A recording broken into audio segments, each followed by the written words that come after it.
Halo, apa kabar kalian semua? Kemarin kita udah unboxing ponsel dari Teknopova, dan sekarang ini waktunya buat kita review selama kita coba 2 atau 3 harian dari ponsel Teknopova 5 ini. Dan yang pertama kita bahas terlebih dahulu dari segi harga Teknopova 5. Memang buat harganya ini ponsel tergolong murah banget dengan berbagai spesifikasi, tampilan, desain maupun buat performa yang dimiliki oleh Teknopova 5. Karena buat kita lihat dari spek di atas kertas atau secara tertulis aja, memang ponsel ini sangat menggiurkan banget ya.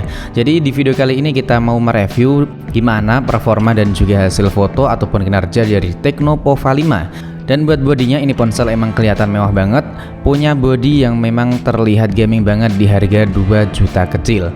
Memiliki aksen-aksen gaming yang kayak gini, menurut saya emang membuat ponsel Teknopova 5 kelihatan mewah dan kelihatan banget buat performa atau kesan gamingnya.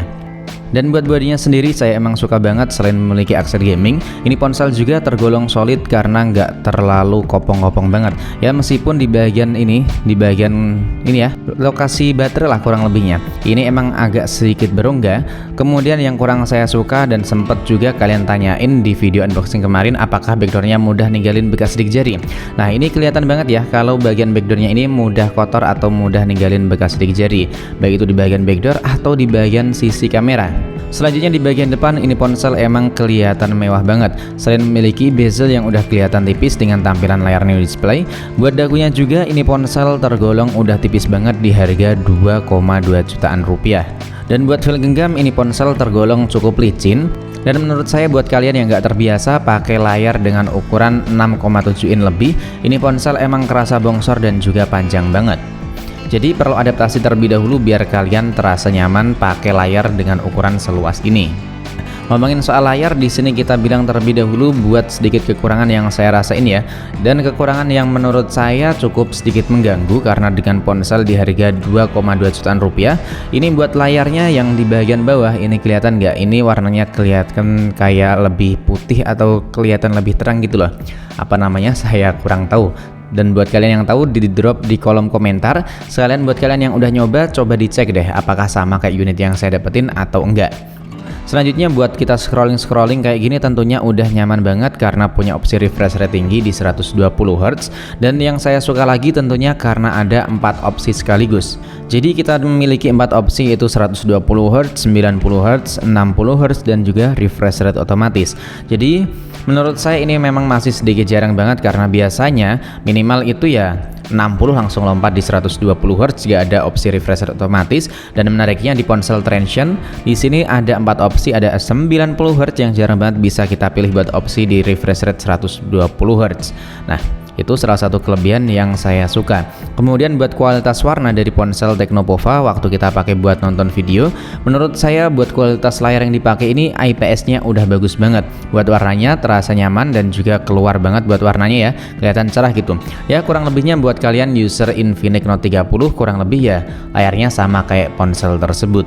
Dan waktu kita pakai ponsel ini buat nonton video, buat kualitas audionya emang mantap banget, suaranya kenceng, audionya bagus. Cuman buat kualitas dual speakernya ini masih kencengan speaker di bagian bawah kalau kita bandingin dengan speaker di bagian atas. Tapi menurut saya overall buat kualitas audio ataupun buat nonton video ini ponsel gak ada masalah sama sekali, apalagi buat layarnya udah luas.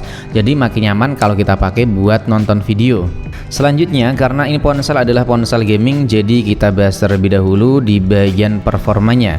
Nah kita lihat di bagian performa terlebih dahulu. Di bagian tentang ponsel, ini chipset yang dipakai oleh ponsel Teknopova 5 ini pakai chipset dari MediaTek Helio G99. Chipset ini tentunya sekarang ini sering banget kita lihat atau kita jumpai di ponsel dengan rentang harga 2 jutaan lebih.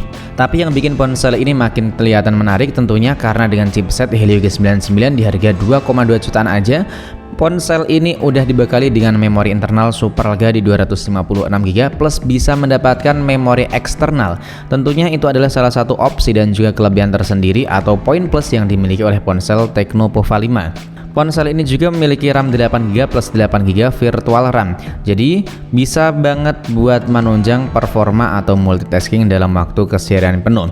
Dan buat Antutu yang dapetin oleh ponsel Tecno Pova 5, ponsel ini mendapatkan skor Antutu yang tergolong cukup tinggi meskipun nggak tinggi-tinggi banget ya.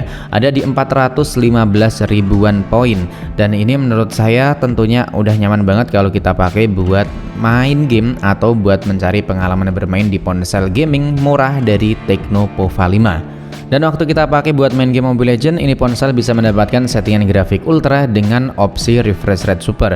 Itu mantep banget buat kita main game atau lebih tepatnya buat gameplay yang dihasilkan dari ponsel Tecno Pova 5. Buat main game Mobile Legends di ponsel Tecno Pova 5 terasa lancar banget, gak ada kendala sama sekali. Cuman yang cukup saya rasain ketika kita pakai buat main game satu match pertandingan ya kurang lebih 15 menitan lah. Ini ponsel udah mulai kerasa anget padahal saya pakai softcase bawaannya. Dan softcase bawaannya itu menurut saya juga udah terasa cukup tebel loh, tapi masih terasa cukup anget.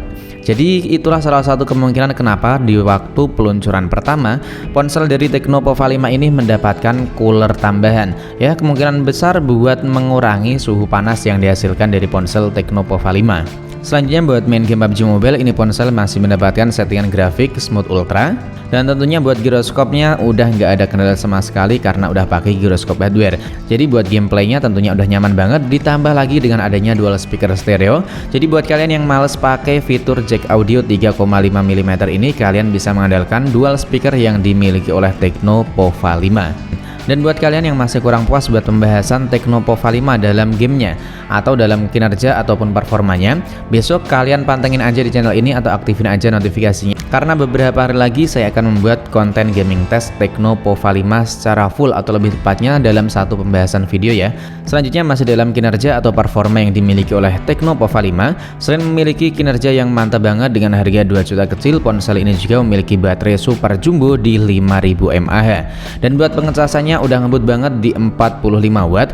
Cuman yang cukup saya sayangkan, dengan baterai berkapasitas 6000 mAh, ini ponsel menurut saya buat konsumsi dari baterainya sedikit lebih boros kalau kita bandingin dengan saudaranya sendiri di harga yang hampir sama. Dan lagi-lagi akan kita bahas di video selanjutnya atau lebih tepatnya barengan dengan konten gaming test full dari ponsel Tecno Pova 5. Dan yang terakhir waktunya kita bahas dari segmen fotografinya. Nah, karena ini ponsel gaming atau lebih tepatnya ponsel yang condong ke performa atau buat main game, jadi malum aja sih kalau menurut saya kalau cuma hadir dengan 2 kamera aja di bagian belakang. Buat hasil fotografinya menurut saya sih cukup bagus ya lumayan aja lah. Tapi dalam kondisi low light atau malam hari, ini ponsel buat kualitas foto maupun perekaman videonya nggak bisa buat kita andelin. Apalagi buat kalian yang suka vlogging atau mau jadi konten kreator di malam hari, ini ponsel nggak bisa kalian andalkan.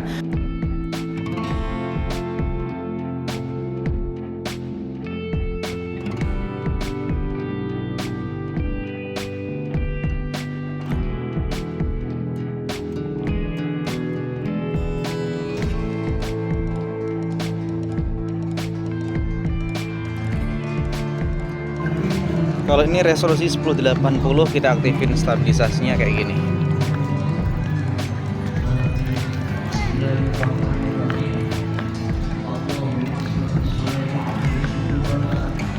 Gimana menurut kalian dengan hasilnya?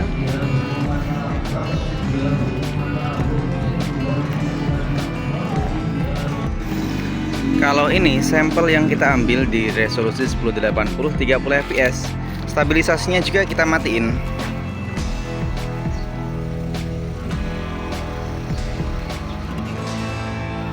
Nah, ini fokusnya kurang nih. Oh, kadang-kadang seringnya cepet kok fokusnya, bagus lah. Dan ini buat kualitasnya lumayan ya, keren nih. Setelah ini langsung kita lanjut buat tes pakai stabilisasi. Ini kita aktifin buat stabilisasinya dan kita coba buat jalan yuk.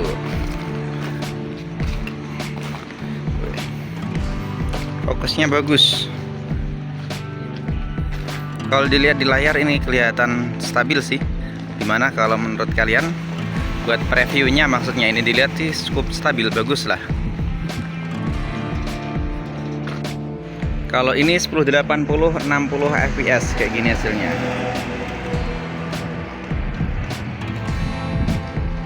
bagus ya. Buat jalan masih terasa goncangannya.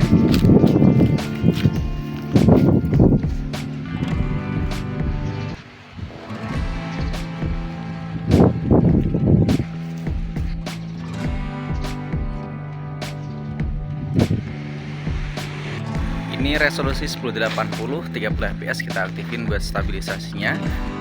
Buat gambarnya lebih kelihatan nge-crop ya. Dan buat backlight kayak ini gimana menurut kalian?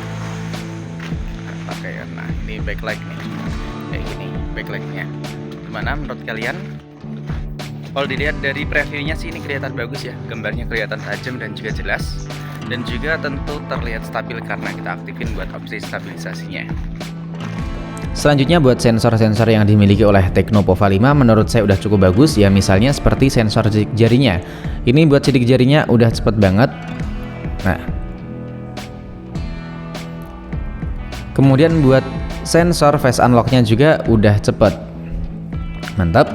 Selain itu sensor yang dimiliki oleh Tecno Pova 5 tentunya ponsel ini udah punya nih fitur NFC, jadi udah nggak perlu kita raguin lagi buat kinerja maupun performa dari Tecno Pova 5. Dan satu lagi ada yang hampir ketinggalan ya, ini ponsel udah punya game space, jadi nggak kayak ponsel dari Tecno lainnya dengan harga yang sama, misalnya ya Tecno Camon 20 Pro yang kemarin udah kita review malah itu harganya di 3 juta lebih. Nah itu ponsel belum punya ini game space kayak gini. Cuman yang masih cukup disayangkan ini ponsel gak bisa kita pakai buat itu ya, aplikasi mengambang ketika kita sedang bermain game. Jadi kalau kita tarik di bagian samping tuh tampilannya nggak bisa kayak gini. Cuman ada Chrome dan juga pesan kalau nggak salah tuh. Nah oke itu aja. Jadi menurut saya buat review setelah penggunaan 2 atau 3 harian, menurut saya yang cukup saya sayangkan ya, itu terutama di bagian nih layar bawah yang ada putih-putihnya lebih kelihatan terang sendirilah. Kemudian di bagian kualitas fotografinya, nah atau lebih tepatnya buat kualitas gambar yang dihasilkan dari kamera Tecno Pova 5, menurut saya itu aja poin penting yang perlu kalian pertimbangkan sebelum check out atau beli ponsel dari Tecno Pova 5. Selebihnya buat performa atau kualitas dari Tecno Pova 5 ini udah sangat memuaskan banget. Dan jangan lupa buat kalian yang masih penasaran atau punya pertanyaan, drop aja di kolom komentar. Dan tenang aja buat kalian yang kemarin tuh udah pada request mau komparasi atau mau ngebandingin dengan ponsel Infinix Note 30, sesegera mungkin akan kita bikin buat video komparasinya. Jadi sampai di sini dulu buat video kali ini, sampai jumpa lagi di video selanjutnya.